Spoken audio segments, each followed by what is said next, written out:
LPDO local product development organisation ఆధ్వర్యంలో Apna products కా మేళా పేరుతో ఒక ప్రాపర్టీ మేళాని అయితే ఏర్పాటు చేశారు. ఈ ప్రాపర్టీ మేళా యొక్క ముఖ్య లక్ష్యం ఏంటి, అసలు ఈ మేళాకి ఏ ఏ కంపెనీలు వచ్చాయి, ఏం జరిగింది, ఈ మేళా వల్ల సామాన్యులకు ఎటువంటి ఉపయోగం ఉందనేది మనం పూర్తి స్థాయిలో విశ్లేషణ చేస్తున్నాం. ప్రస్తుతం మనతో పాటున్నారు ఎల్పిడిఓ వ్యవస్థాపకులు, అలాగే రియల్ ఎస్టేట్ రంగంలో సుదీర్ఘమైనటువంటి అనుభవం కలిగినటువంటి ప్రముఖ రియల్ ఎస్టేట్ ఎక్స్పర్ట్ భరత్ గారితో మనం మాట్లాడదాం. భరత్ గారు నమస్తే అండి. నమస్తే అండి. ఎల్పిడిఓ ఆధ్వర్యంలో మీరు అప్నా ప్రొడక్ట్స్ కా మేళా అనే పేరుతో ఒక ప్రాపర్టీ మేళాని ఏర్పాటు చేశారు. ఏంటి అసలు ఈ మేళా యొక్క ముఖ్య ఉద్దేశం ఏంటి, ఈ మేళాకి ఎవరెవరు వచ్చారు, ఏం జరిగింది, ఎలా జరిగింది? మొట్టమొదలు మన పక్క రాష్ట్రమైనటువంటి మహారాష్ట్ర ఉప ముఖ్యమంత్రి గారు అజిత్ పవార్ గారు దుర్మరణం సంతాపం తెలుపు మన యొక్క కార్యక్రమం మొదలు పెడదామండి. సో ముఖ్యంగా ఏంటంటే అప్నా ప్రొడక్ట్ కా మేళా అనేది మెయిన్ ఏంటంటే మన ఉత్పత్తులు మెయిన్గా లైక్ మన గవర్నమెంట్ సంస్థలను కాపాడుకోవాలి అనేసి కంకణం కట్టుకొని మొదలుపెట్టినటువంటి కార్యక్రమం అండి. ఓకే. సో దాంట్లో భాగంగా ఏంటంటే మనం ముఖ్యంగా ఆ మేళాలో మన యొక్క గవర్నమెంట్ సంస్థలు Vijay oils, TS RERA, గిరిజన్ products, మన యొక్క ఆర్టిజన్స్ అంటే చేతి కళావృత్తులకు సంబంధించింది చేనేత వస్త్రాలు, మళ్ళీ దాని తర్వాత ప్రిజన్స్ ప్రొడక్ట్స్, జిహెచ్ఎంసి, మళ్ళీ దాని తర్వాత విజయ డైరీ, ఆర్టీసీ, మళ్ళీ దాని తర్వాత మెట్రో. సో ఇవన్నిటికీ బాస్ ముఖ్యమంత్రి గారు. సో వీటన్నిటి కూడా మనం కాపాడుకోవాల్సిన బాధ్యత ప్రతి ఒక్కరిలో ఉంది. సో ఈ ఆర్గనైజేషన్స్ అన్నిటికీ బాస్ ముఖ్యమంత్రి గారు. సో మెయిన్గా ఏంటంటే అండి, ఇవాళ మేము ఇంత గత కొద్ది దశాబ్దాలుగా ఈ యొక్క కార్యక్రమాన్ని ముందుకు తీసుకెళ్తున్నాం కాబట్టి సో ముఖ్యంగా ఏంటంటే ఇవాళ మన ప్రభుత్వ రంగ సంస్థలు కనుక లేకపోతే మొత్తం ప్రైవేటీకరణ అయితే కనుక మనం విదేశాలలో ఉంటున్నట్టే దీని ముఖ్య ఉద్దేశం. సో విదేశాలకు వెళ్ళేయాల్సిన అవసరం లేదు. ఇప్పుడు మన భారతదేశ పౌరసత్వాన్ని వదులుకొని విదేశాలకు వెళ్తున్నారు. ఎందుకు అంటే ఇక్కడ మౌలిక సదుపాయాలు బాలేవనేసో రకరకాల కారణాల చేత వెళ్తున్నారు. సో ఇక్కడ ఉండే వాళ్ళు కూడా ప్రభుత్వ రంగ సంస్థలను కాపాడుకోవాల్సిన బాధ్యత ప్రతి ఒక్క పౌరుడిలో ఉంది. మీకు ఉదాహరణ చెప్తానండి. ఇవాళ కనుక మీరు విజయ ఆయిల్స్ గురించి తీసుకున్నామండి ఉదాహరణ. ఒక లీటర్ ధర 100 రూపాయలు ఉందనుకోండి. అదే ప్రైవేట్ రంగ సంస్థ ఎందుకంటే పోటీని తట్టుకోవాలనేసి 95, 105 ధరని నిర్ధారిస్తుంది. తద్వారా ఏంటంటే పోటీ తత్వాన్ని తట్టుకునే విధంగా ఉంటుంది.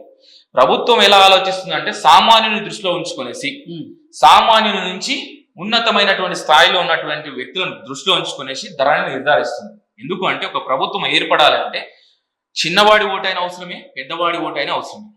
సో ఇలా మన ప్రభుత్వ రంగ సంస్థలను కాపాడుకోవాలనే దృఢ సంకల్పంతో ప్రతి ఒక్కరు ఆలోచించాలి. ఓకే. మన ఉత్పత్తులను మనం విక్రయించాలి. సో మీకు ఉదాహరణకి మరి ఇంకొక ఉదాహరణ చెప్తానండి. ఆర్టీసీ సంస్థ ఉందండి. ఆర్టీసీ సంస్థ ఇప్పుడు మనం ఇక్కడ నుంచి కేవలం మనం ఒక కోటికి వెళ్ళాలనుకో, అమీర్పేట నుంచి కోటికి వెళ్ళాలంటే ఒక 30 రూపాయలు అనుకోండి. ఒకవేళ ఆర్టీసీ సంస్థ లేదు, కంప్లీట్ ప్రైవేటీకరణ అంటే ఇక్కడ నుంచి మనం కోటికి వెళ్ళాలంటే 100 రూపాయలు అయినా కూడా చెల్లించాల్సినటువంటి పరిస్థితి. ఎందుకంటే మన అవసరానికి మనం ట్రావెల్ చేయాల్సి వస్తుంది. ఆ దూరం అంటే ఆర్టీసీలో సురక్షితమైనటువంటి ప్రయాణం ఉంటుంది, దాంతో పాటుగా సామాన్యులకు అందుబాటులో రేట్లో ఉంటుంది. సో ఇవాళ ఏంటంటే అండి, ఈ సంస్థలను కనుక మనం కాపాడుకోకపోతే ఏమైపోతుందంటే రానున్న తరాలకు చాలా కష్టం అవుతుంది. ఎందుకంటే ఇవాళ అభివృద్ధి చెందిన దేశాలలో మీరు చూడండి, ఎక్కడైనా కానీ ప్రభుత్వము మౌలిక సదుపాయాల దృష్ట్యా అంటే ప్రజలకు కావాల్సినటువంటి నిత్యావసరాల పట్ల శ్రద్ధ వహిస్తుంది. సో అలా మన దగ్గర కూడా ఉంది, కానీ దాన్ని వాడుకలో పెట్టాల్సినటువంటి బాధ్యత ప్రభుత్వంది కాదండి, ప్రజలది కూడా అని చెప్పడమే నా ముఖ్య ప్రయత్నం. ఓకే. అంటే అసలు స్థానిక ఉత్పత్తులకి విలువ పెంచేందుకే ఇప్పుడు లోకల్ ప్రొడక్ట్ డెవలప్మెంట్ ఆర్గనైజేషన్ అయితే ఎంతో కృషి చేస్తూ ఉంది. దాంతో పాటుగా అంటే స్థానికంగా ఉన్నటువంటి వస్తువులతో పాటుగా అసలు స్థానిక సంస్థలకు కూడా విలువ పెరగాలనేటువంటి ఉద్దేశంతో మీరు అప్నా ప్రొడక్ట్ కా మేళా అనే పేరుతో ఒక ప్రాపర్టీ మేళాని ఏర్పాటు చేశారు. ఏంటి, ఎవరెవరు వచ్చారు ఆ ప్రాపర్టీ మేళాకి, అసలు ఏం జరిగింది? రైట్ అండి. ప్రాపర్టీ మేళాకి సంబంధించిందంటే ఇందులో ఉన్నటువంటి అధికారులని మనం పిలవడం జరిగింది. అండ్ దాని తర్వాత ఏంటంటే ఈ విషయం గురించి నేను చేస్తున్నటువంటి కార్యక్రమాలు గురించి వాళ్ళకి సుదీర్ఘ అనుభవం, దాదాపు నా గురించి ఒక 15 ఏళ్ళ నుంచి తెలిసిన వాళ్ళు, ఒక 10 ఏళ్ళ నుంచి తెలిసిన వాళ్ళు, ఒక 20 ఏళ్ళ నుంచి తెలిసిన వాళ్ళు అధికారులుగా ఉండి ఆ సంస్థలలో వర్క్ చేసిన వాళ్ళే ఈ ప్రాపర్టీ మేళాకి అంటే ఈ యొక్క అప్నా ప్రొడక్ట్ మేళాకి ముఖ్య అతిథులుగా పిలవడం జరిగింది. కారణం ఇవాళ మనము సెలబ్రిటీలను పెట్టో లేకపోతే ఇంకోని పెట్టో మనం చెయ్యొచ్చు, కానీ అక్కడ విషయం గురించి విషయ పరిజ్ఞానం గురించి చెప్పే వాళ్ళు ఉండాలి. అనే ఉద్దేశంతో పెట్టినటువంటి కార్యక్రమం. ఓకే. సో ఇవాళ నేనండి విజయ డైరీ గురించి కూడా చెప్పాలండి. ఈ సందర్భంగా నేను పాల ప్యాకెట్ కూడా తీసుకొచ్చాను. మీరు ఎక్కడైనా కూడా పాల బూత్ దగ్గరికి వెళ్ళి చూడండి, విజయ డైరీ పాలు మీకు దొరకడం చాలా తక్కువైపోయింది. ఓకే. ఎందుకు? ఈ రీజన్ ఏంటంటే అండి, ఇందులో ప్రిజర్వేటివ్స్. మీరు గేదె దగ్గర పాలు పితకగానే ఆ పాలని మీరు 2 గంటల లోపల వేడి చేయకపోయినా లేకపోతే ఫ్రిడ్జ్ లో పెట్టకపోయినా పాలు విరుగుతాయి. అలాగే సేమ్ విజయాలో ఇది గవర్నమెంట్ ప్రొడక్ట్ కాబట్టి ప్రజల ఆరోగ్యం దృష్ట్యా దీంట్లో పర్మిటబుల్ ప్రిజర్వేటివ్స్ ఉంచుతారు. ఓకే. అంటే ఇవి ఏంటంటే మీరు ఇప్పుడు నేను మార్నింగ్ ఇప్పుడు తీసుకొచ్చానండి. ఇప్పుడు ఇది డేట్ ఎంత అండి? ఈ రోజు 29 డేట్. ఈ రోజు డేట్ పాలే కదా. మీరు వేరే ఏ కంపెనీ అయినా, నేను కంపెనీ పేరు చెప్పని అవసరం లేదు, ఒక 6 గంటలు మీరు బయట పెట్టేసి మీరు మళ్ళీ వేడి చేసినా కాకుండా ఆ పాలు విరిగాయండి. కారణం ఏమనుకుంటారంటే ఆ పాలు మంచివి అనుకుంటారు ప్రజలకు నేను చెప్పాల్సింది ఏంటంటే, నేను ప్రతి దగ్గర అవగాహన పరుస్తున్నాం ఈ యొక్క విషయాన్ని. ఇందులో ప్రిజర్వేటివ్స్ ఉండవు, పర్మిసబుల్ ప్రిజర్వేటివ్స్ ఉంటాయి, హాని చేయని ప్రిజర్వేటివ్స్ ఉంటాయి. సో ఇవాళ ప్రజలకు ఈ అవగాహన కల్పించాలనేసి మీ ద్వారా ఈ యొక్క విషయాన్ని 10 మంది తెలుపుతున్నానండి. సో ఇందులో ఏంటంటే, మీరు గేదె దగ్గర పితికిన పాలకు ఎంత విలువ ఉంటుందో ఈ పాలల్లో కూడా అంతే విలువ ఉంటుంది. అండ్ ఇంకోటి ఏంటంటే, సహకార సంఘాలతో సమకూర్చినటువంటి పాలు. ప్రభుత్వము వాళ్ళ దగ్గర నుంచి కష్టమున్నా నష్టమున్నా తీసుకునేసి ఈ సంస్థ నడపాలని ముందుకెళ్తున్నారు. సో ప్రభుత్వాలు ఆలోచించినప్పుడు ప్రజలు ఆలోచించకపోతే ఏమైపోతుందండి, మరొక ఐడిపిఎల్ ని మనం చూడవలసి వస్తుంది. ఇవాళ మనము పారాసిటమాల్ టాబ్లెట్ 10 పైసల పారాసిటమాల్ టాబ్లెట్ మనం 10 రూపాయలు పెట్టి సీటు కొంటున్నాం. కారణం ఇవాళ మనకి ఐడిపిఎల్ లేదు. సో ప్రభుత్వ రంగ సంస్థలతో పాటు ప్రైవేట్ రంగ సంస్థలు ఉండాలనేదే నా ముఖ్య ప్రయత్నం. దాంట్లో భాగంగా ఏంటంటే, ప్రభుత్వ రంగ సంస్థ ఉంటే ఏంటంటే ధరలను నిర్ధారిస్తారు. ఆ నిర్ధారించినటువంటి ధరలను దృష్ట్యా ప్రజలకు ఉపయోగపడుతుంది. తద్వారా ఏంటంటే ప్రజలు, ప్రభుత్వము, ప్రైవేటు ఈ 3 రంగాలని దృష్ట్యా ఉంచుకునేసి అప్నా ప్రొడక్ట్ కా మేళా అని పెట్టడం జరిగింది. ఆ ప్రొడక్ట్ మేళాలు ఎందుకంటే ఇవన్నీ కూడా మనకి గత కొద్ది సంవత్సరాలుగా ఉన్నటువంటి కార్యకలాపాలు. సో కొత్తగా ఎంటర్ అయింది ఏంటంటే మన ఆర్గనైజేషన్ లోకి టిఎస్ రేరా అని మనం ఇంట్రొడ్యూస్ చేయడానికి ప్రధానమైనటువంటి కారణం ఏంటంటే, ఇప్పుడు ఆర్థికంగా బలంగా అంటే ఆదాయాన్ని సమకూర్చే సంస్థ ఏదైనా ఉంది అంటే, వీటిలలో లాభాలలో తీసుకెళ్లే సంస్థ ఏదైనా ఉంది అని అంటే అది టిఎస్ రేరాకు సంబంధించినవి. ఎందుకంటే రేరాకు సంబంధించినటువంటి బిల్డింగ్ వ్యవహారాల్లో ప్రభుత్వానికి రిజిస్ట్రేషన్ రూపకంగా కానివ్వండి, ఆదాయం స్టాంప్ రూపకంగా కానివ్వండి, ఆదాయం వస్తుంది.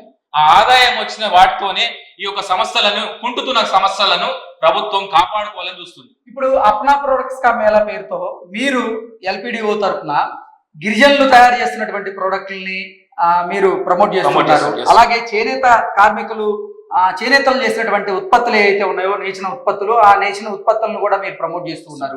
అలాగే బొమ్మలను మీరు ప్రమోట్ చేస్తూ ఉన్నారు. మన స్థానికంగా ఉత్పత్తి చేసినటువంటి బొమ్మలు, చీరియాల మాస్క్ లాంటివి. చీరియాల మాస్క్, గుండెపల్లి బొమ్మలు ఇప్పుడు తీసుకొచ్చాను. చీరియాల మాస్క్, ఈ మాస్కులను మీరు ప్రమోట్ చేస్తూ ఉన్నారు. దాంతో పాటుగా అంటే అసలు ప్రభుత్వ రంగ సంస్థలతో కలిసి పనిచేస్తున్నటువంటి సంస్థలు ఏవైతే ఉన్నాయో వాటిని ఎల్పిడిఓ ప్రమోట్ చేస్తూ ఉంది. కారణం ఏంటి అసలు? కారణం ఏం లేదండి, మీకు సింపుల్ చెప్తానండి. ఇప్పుడు జిహెచ్ఎంసీ కూడా మనం ఇంక్లూడ్ చేస్తాం. ఎందుకంటే జిహెచ్ఎంసీ ప్రొడక్ట్ ఏముండదండి. జిహెచ్ఎంసీ మెయిన్ ప్రొడక్ట్ ఏంటంటే అండి, ఇవాళ నగర పరిశుభ్రత. ఇవాళ జిహెచ్ఎంసీ కళాకారుడు, నేను కార్మికులు అన్నానండి, కళాకారుడు, జిహెచ్ఎంసీ కళాకారుడు కనుక తన కళని ఆపేశాడంటే మనం కళ్ళల్లో కంపలు పెట్టుకొని తిరగాల్సి వస్తుంది. ఒక్కసారి నేను చెప్పేది ఎందుకంటే, ఇప్పుడు మీరు ఎక్కడైనా దాదాపు అండి కృష్ణ గారు, అభివృద్ధి చెందిన దేశాలలో పౌరుల యొక్క సహకారం ఉంటుంది అక్కడ ప్రభుత్వానికి. మన దగ్గర లేదండి. ఎప్పటికీ ప్రభుత్వాన్ని నిందించడమే, ఏ ప్రభుత్వం ఉన్నా కానీ ఇదే నాటకం నడుస్తుంది. ఇప్పుడు ఏదైనా చెత్త పడింది అనుకోండి, మీరు అమెరికాలోనో లేకపోతే లండన్లోనో లేకపోతే సిడ్నీలోనో లేకపోతే సింగపూర్లోనో లేకపోతే మలేషియా కోలాలంపూర్లోనైనా కూడా లేకపోతే థాయిలాండ్ లో ఉన్నటువంటి ఏ సిటీలోనైనా అభివృద్ధి చెందిన దేశాలలో ఒక చిన్న చిత్తికాయ పడితే తీసి పాకెట్లో పెట్టుకొని డస్ట్బిన్ గడ్డమంట తర్వాత వేస్తాడండి. సో మన 2 కోట్ల జనాభా ఉన్నటువంటి హైదరాబాద్ లో జిహెచ్ఎంసీ కళాకారులు ఎంత కష్టపడుతున్నారండి.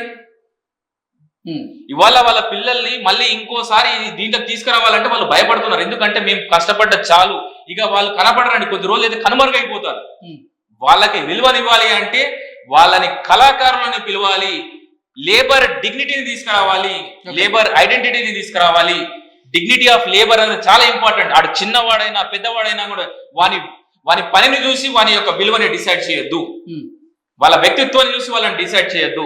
సో ఇవాళ వాళ్ళు లేకపోతే ఇవాళ నేను ఏమనుకోదండి, ప్రభుత్వ అధికారులైనా ఎవరైనా కూడా ఒక కలెక్టర్ వారం రోజులు రాకపోయినా కానీ కూడా తన ఇంట్లో నుంచి కార్యకలాపాలు జరపచ్చు.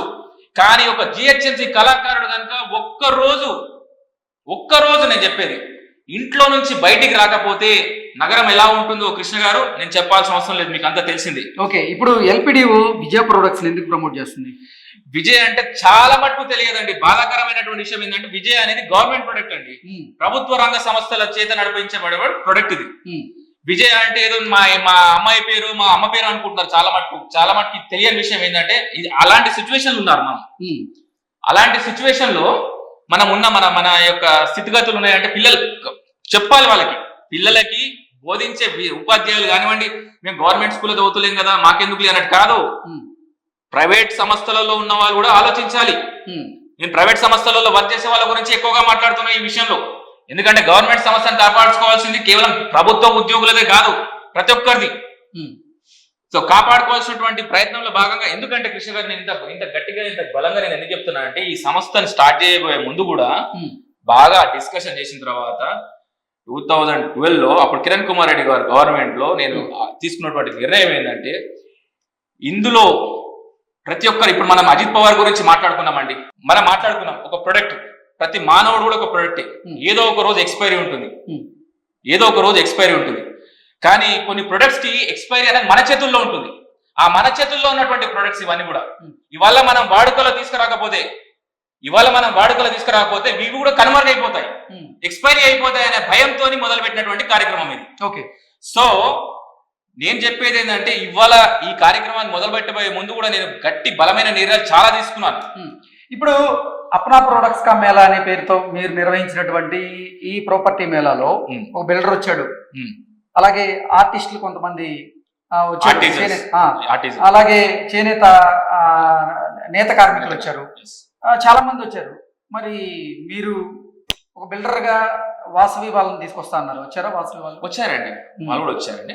సో ఇప్పుడు మనం గవర్నమెంట్ ఏజెన్సీస్, ఎందుకంటే టిఎస్ రేరాలో వాసవి ఒక పార్ట్ అండి. ఓకే, ఇప్పుడు నేను ఎలాగో టిఎస్ రేరాలో ఉన్నామో లీగల్ గా ఉన్నటువంటి ప్రాపర్టీస్ ఎలా డీల్ చేస్తామో, సో టిఎస్ రేరా గురించి మాట్లాడతాను నేను ప్రజెంట్, ఎందుకంటే Vasavi is private company.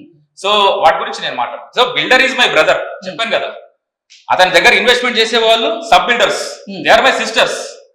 Actually concept ఏముండేనంటే, అంటే ఇది ఫస్ట్ టైం లాంచింగ్, అది కూడా సుభాష్ చంద్రబోస్ గారి జయంతి సందర్భంగా లాంచ్ చేస్తాం కాబట్టి మా కాన్సెప్ట్ ఏముండేనంటే ఒక బిల్డర్, ఒక బ్యాంకర్, ఒక ఆర్టిజన్. సో బిల్డర్ దగ్గరికి నేను వెళ్తాను యాజ్ ఎ కస్టమర్ గా, మీరేం చేస్తారు చూపిస్తారు, నాకు నచ్చింది అనుకోండి, మనకి అప్పు ఇచ్చేది ఎవరండి? అప్పే. బ్యాంకర్ దగ్గరికి వెళ్తాం, మనకి ఆ బ్యాంకు నుంచి లోన్ రాగానే బిల్డర్కి ఇస్తాం, ఇచ్చిన తర్వాత బిల్డింగ్ యొక్క హక్కులు మనం తీసుకుంటాం. తీసుకున్న తర్వాత ఇవాళ ఏంటంటే బిల్డింగ్ అట్టగానే అందరూ చైనా నుంచి ఫర్నిచర్ తీసుకొచ్చాము, మలేషియా నుంచి ఇది తీసుకొచ్చాము, మా బాబు హాంకాంగ్ నుంచి అది పంపించాడు, లేకపోతే మేము ఇక్కడ ఆర్డర్ పెట్టామనేసి మళ్ళీ విదేశీలకి మనం అప్పచెప్తున్నాం. నేను చెప్పేది అంటే మీ షోకేస్ లో ఒక చిరియాల మాస్క్ పెట్టండి, కొండపల్లి బొమ్మలను పెట్టండి, మన స్థానిక ఉత్పత్తులను కాపాడుకోండి, మీ ఇంట్లో మీ డెకరేషన్ లో వీటికి ఒక 25% స్థానం ఇవ్వండి అని చెప్తున్నాం. ఆ విషయాన్ని లాంచ్ చేయడమే మేము తీసుకున్నటువంటి ఈ అప్నా ప్రొడక్ట్ కా మేళా. దాంట్లో భాగంగా మనం తీసుకున్నటువంటి స్కీమ్ కూడా Balaji scheme, building awareness for legal and joint initiatives for action committee అని ఒకటి పథకం ద్వారా ఈ యొక్క కార్యక్రమం తీసుకెళ్ళాం. సో అందరూ కూడా స్వాగతిస్తారని ఆశిద్దామండి. సో మనం మాట్లాడుకుందామండి, బిల్డర్స్ విషయంలో మాట్లాడుకుందాం, దాని తర్వాత బ్యాంకర్స్ విషయం. సో ఇందులో ముఖ్యంగా ఏంటంటే పంజాబ్ నేషనల్ బ్యాంక్ వాళ్ళు కంప్లీట్ ఎంటైర్ టీం ఈ యొక్క కార్యక్రమంలో పాల్పంచుకునేసి వాళ్ళ యొక్క విలువైన సూచనలు సలహాలతో పాటు మా కార్యక్రమాలు వాళ్ళకి నచ్చి, ఎందుకంటే మేము చేసేది కూడా ప్రతి కూడా అండి, ఇవాళ కూడా ప్రభుత్వ ఉద్యోగస్తుడు కూడా ప్రభుత్వం దగ్గర పనిచేస్తాడు. సో ప్రభుత్వ సంస్థలను కాపాడుకోండి, ప్రతి ఒక్కరు కూడా ఆలోచించాల్సింది. ప్రభుత్వ అధికారులను నేను చేతులు జోడించి వినిపించేది ఏంటంటే మన ఉత్పత్తులను మనం కాపాడుకోవాలంటే మనం అందరినీ చైతన్యపరచాలి. ఆ చైతన్యపరిచే భాగంలోనే లోకల్ ప్రొడక్ట్ ఆర్గనైజేషన్ తీసుకున్నటువంటి నిర్ణయం ఏంటంటే అప్నా ప్రొడక్ట్ కా మేళా. అప్నా ప్రొడక్ట్ కా మేళాలో ముఖ్య భూమిక మన ఉత్పత్తులను కాపాడుతూ మన యొక్క సంస్థలను ముందుకు తీసుకెళ్తూ తద్వారా రానున్న తరాలకు కూడా ఈ ప్రొడక్ట్స్ ఉండాలి. ఉంటేనే మనము ఈ సమాజంలో ఒక బలమైన జీవిగా ఉంటామనేసి ఆశిస్తూ సెలవండి. ఓకే అండి, థ్యాంక్ యూ సో మచ్.